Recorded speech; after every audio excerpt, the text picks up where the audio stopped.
Hello, this is part 5 or lesson 5 from A.S. Neill's book, A Dominies log.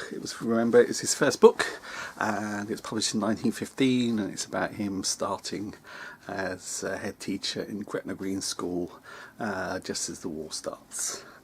This lesson's to do with keeping your students interested, or which may be the way that teachers were taught nowadays, but it's about Neill's response to when the children do not show interest in what he's about to do. So let's just hear a bit about his discussion at the very beginning, because we'll find that as he goes on, he experiments and changes what he does with the students. So he says, "I'm trying to think why I punished Lizzie Smith for talking last Friday. Bad habit, I expect. Yet it acted as a deterrent. It showed that I was in earnest about what I was saying.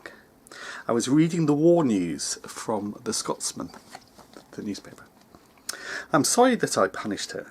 It was weakness on my part, weakness and irritation. If she had no interest in the war, why should she pretend that she had? But no, I cannot have this. I must inculcate the idea of a community. The bairn, the children, must be told that others have rights.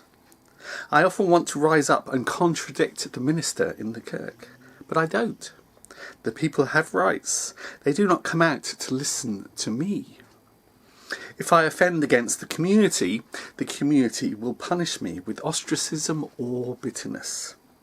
We have all a right to live our own lives, but in living them we must live in harmony with the community.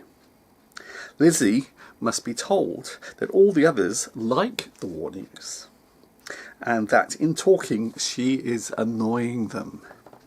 Yes, I must remember to emphasise continually the idea of a corporate life."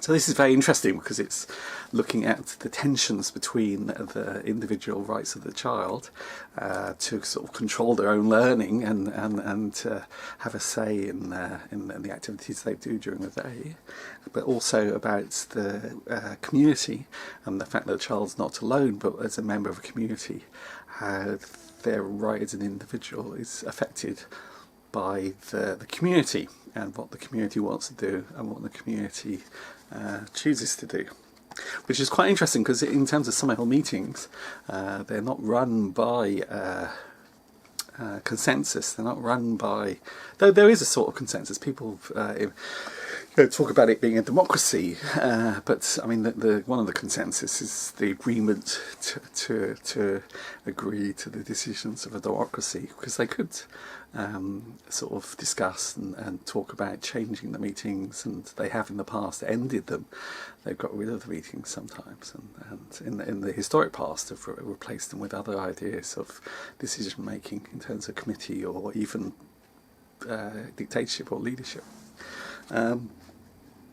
Yeah, I mean, in terms, so here we have a tension, and that tension is used in most schools in order to sort of do that artificial link, which is a sort of controlling behaviour link between so-called rights and so-called responsibilities. You know, you have a right to learn, but in order to learn, you have to be respectful of the laws of the classroom. You know, even though the laws are sort of arbitrary and the laws are to do with obedience. So it's interesting how some primary schools and secondary schools have got these rights and responsibilities. You have a right to speak, but only if you take responsibility in being silent while others speak, which I don't think is actually in a sense about rights. He's trying to use the language, but not using the ideals or the philosophy. In A Dominies log, he does sort of come back again and again to the idea of the child being motivated, self-motivated, and therefore having a sense of choice about what they do. And I think maybe we'll check as we go along whether he continues to read the war news. I think what he does in the end, when one of, or towards the middle, is when one of the inspectors is there, the inspector, school inspector, says to him, look, you know, all these children are doing different things. He sort of hands out different books to different children, and then he has some children, and he says to the inspector, well, this child's reading the newspaper, this child's playing games with this child, and he knows exactly what they're doing, but they're all doing different things. And then he sort of starts having a I know he wants a bugle, but I think he has a musical instrument, and he plays it, or a whistle. He plays different tunes on it to signify, to call out to the students what lessons they can go to. This is for the older children. I think the younger children are with his teacher assistants doing different things. So there he's within a state school, at least with the older children, he's implementing ways that they can make decisions about what books they read, whether they read or whether they come to his lessons, and what lesson, and then he simply announces the lesson so that they can choose to come or not. So it's quite a liberal thing, and I know that at the end one of the parents complains that all his daughter's learnt she hasn't learned anything during the year, that all they've done is played and seem to be happy, which I think is a really good compliment to any school. So, what's the lesson of today's? The lessons of today's session is about Neill as a teacher exploring that tension between the individual and the group being either the work group or the classroom or the school, and how do you balance that, the rights of the child and the individual to that of living within the community. So, which is an incredibly important starting point in terms of the history of Summerhill School, and in fact the history of all the progressive democratic schools, because if we look at the movement that was created in 1914 at the first month at the Montessori conference, that then went on to call itself the New Ideals Education Conference at East Runton in 1914.